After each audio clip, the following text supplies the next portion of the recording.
ಆಯತಪ್ಪಿ ಚರಂಡಿಗೆ ಬಿದ್ದು ಯುವತಿ ಸಾವನ್ನಪ್ಪಿರುವಂತಹ ಘಟನೆ HBR ಲೇಔಟ್ನ ಅಶ್ವಥ್ ನಗರದಲ್ಲಿ ನಡೆದಿದೆ. ತಾರಾ ಬಡಾಯಿಕ್ ಮೃತ ಯುವತಿ ತಡರಾತ್ರಿ ಸ್ಕೂಟರ್ನಲ್ಲಿ ತೆರಳುತ್ತಿದ್ದಾಗ ಈ ದುರ್ಘಟನೆ ನಡೆದಿದೆ. ಡ್ರೈನೇಜ್ ತೆರೆದಿದ್ದ ಕಾರಣ ನೇರವಾಗಿ ಡ್ರೈನೇಜ್ಗೆ ಬಿದ್ದಿದ್ದಾರೆ. ಬಳಿಕ ತೀವ್ರ ರಕ್ತಸ್ರಾವದಿಂದ ಸಾವನ್ನಪ್ಪಿದ್ದಾರೆ ಎಂದು ತಿಳಿದು ಬಂದಿದೆ. ಬಿಟ್ಟು ಬಿಡದೆ ಸುರಿಯುತ್ತಿರುವ ಮಳೆಗೆ ಬೆಳಗಾವಿಯಲ್ಲಿ ಮತ್ತೊಂದು ಬಲಿಯಾಗಿದೆ. ಸವದತ್ತಿ ತಾಲೂಕಿನ ಹೂಲಿಕಟ್ಟಿ ಗ್ರಾಮದಲ್ಲಿ ಮನೆಗೋಡೆ ಕುಸಿದು ಮಹಿಳೆ ಸಾವನ್ನಪ್ಪಿರುವಂತಹ ಘಟನೆ ನಡೆದಿದೆ. ಹೂಲಿಕಟ್ಟಿ ಗ್ರಾಮದ ಗಂಗವ್ವ ರಾಮಣ್ಣ ಮೂಲಿಮನಿ ಮೃತ ಮಹಿಳೆ. ಇಂದು ಬೆಳಗ್ಗೆ 4 ಗಂಟೆಗೆ ಮನೆಗೋಡೆ ಕುಸಿದು ಮಹಿಳೆಗೆ ಗಂಭೀರ ಗಾಯವಾಗಿತ್ತು. ಸ್ಥಳೀಯರು ತಕ್ಷಣವೇ ಗಂಗವ್ವರನ್ನು ಆಸ್ಪತ್ರೆಗೆ ದಾಖಲು ಮಾಡಿದರು. ಆದರೆ ಚಿಕಿತ್ಸೆ ಫಲಿಸದೆ ಗಂಗವ್ವ ಸಾವನ್ನಪ್ಪಿದ್ದಾರೆ.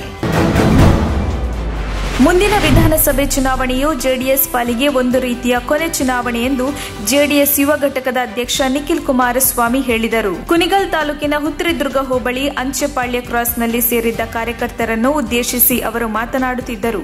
ನಿಖಿಲ್ ಆಡಿದ ಮಾತಿನಿಂದ ಕಾರ್ಯಕರ್ತರು ತಬ್ಬಿಬ್ಬಾಗಿದ್ದಾರೆ. ನಂತರ ನಿಖಿಲ್ ಮಾತಿನ ಬಗ್ಗೆ ವಿವರಣೆ ನೀಡಿದ ಪಕ್ಷದ ನಾಯಕರೊಬ್ಬರು, ಇದು ಕಷ್ಟ ಕಾರ್ಪಣ್ಯಗಳ ಕೊನೆ ಚುನಾವಣೆ ಆಗಬೇಕು ಎಂಬುದರ ಬದಲು ನಿಖಿಲ್ ಅವರು ನಮ್ಮ ಪಾಲಿನ ಕೊನೆ ಚುನಾವಣೆ ಎಂದಿದ್ದಾರೆ ಎಂದು ಕಾರ್ಯಕರ್ತರಿಗೆ ತಿಳಿಸಿದರು. ಹುತಾತ್ಮ ಅರಣ್ಯ ಸಿಬ್ಬಂದಿ ಕುಟುಂಬಕ್ಕೆ ₹50 ಲಕ್ಷ ಪರಿಹಾರ ನೀಡುವುದಾಗಿ ಸಿಎಂ ಬಸವರಾಜ ಬೊಮ್ಮಾಯಿ ಘೋಷಣೆ ಮಾಡಿದ್ದಾರೆ. ಅರಣ್ಯ ಹುತಾತ್ಮರ ಕಾರ್ಯಕ್ರಮದಲ್ಲಿ ಮಾತನಾಡಿದ ಅವರು, ಹುತಾತ್ಮ ಸಿಬ್ಬಂದಿಗೆ ಮೊದಲು 20 ಲಕ್ಷ ಪರಿಹಾರ ನೀಡುತ್ತಿದ್ರು. ಬಿಎಸ್ ಯಡಿಯೂರಪ್ಪನವರು 30 ಲಕ್ಷಕ್ಕೆ ಏರಿಕೆ ಮಾಡಿದ್ರು. ಇನ್ಮುಂದೆ ₹50 ಲಕ್ಷ ಪರಿಹಾರ ನೀಡುತ್ತೇವೆ ಎಂದು ಘೋಷಿಸಿದರು. ಮೈಸೂರು ಡಿಸಿ ಆಗಿದ್ದಾಗ ಐಎಎಸ್ ಅಧಿಕಾರಿ ರೋಹಿಣಿಯಿಂದ ಹಲವು ಅಕ್ರಮಗಳನ್ನು ಬಯಲು ಮಾಡಿದ್ದಕ್ಕೆ ನನ್ನ ವಿರುದ್ಧ ಸುಳ್ಳು ಆರೋಪ ಮಾಡಲಾಗಿದೆ. ಈ ಸಂಬಂಧ ರೋಹಿಣಿ ವಿರುದ್ಧ ಮಾನನಷ್ಟ ಕೇಸ್ ದಾಖಲು ಮಾಡುವುದಾಗಿ ಜೆಡಿಎಸ್ ಶಾಸಕ ಸಾರಾ ಮಹೇಶ್ ಮೈಸೂರಿನಲ್ಲಿ ಹೇಳಿಕೆ ನೀಡಿದರು.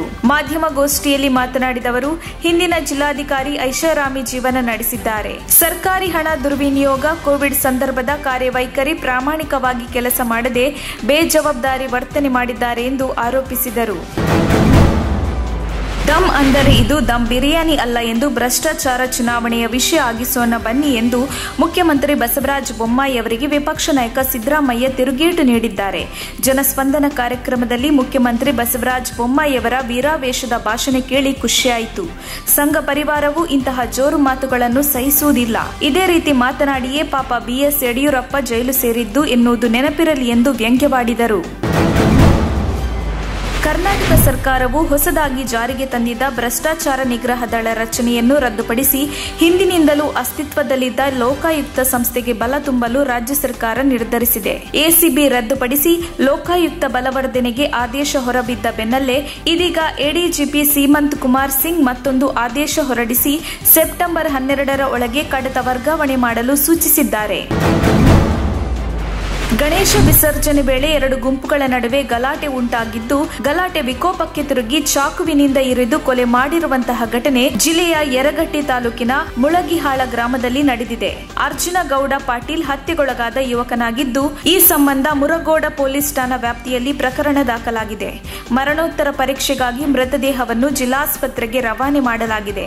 ಪ್ರಕರಣ ಸಂಬಂಧ 4 ಜನರನ್ನ ಮುರಗೋಡ ಪೊಲೀಸರು ಬಂಧಿಸಿದ್ದಾರೆ.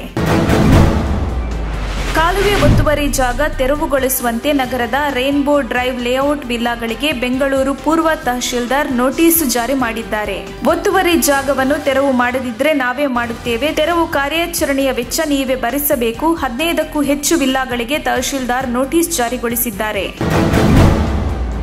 ಈಜಲು ತೆರಳಿದ್ದ 2 ಯುವಕರು ನೀರು ಪಾಲಾಗಿರುವಂತಹ ಘಟನೆ ಚಿಕ್ಕಬಳ್ಳಾಪುರ ನಗರದ ಶ್ರೀನಿವಾಸ ಸಾಗರ ಜಲಾಶಯದ ಬಳಿ ಕುಂಟೆಯಲ್ಲಿ ನಡೆದಿದೆ.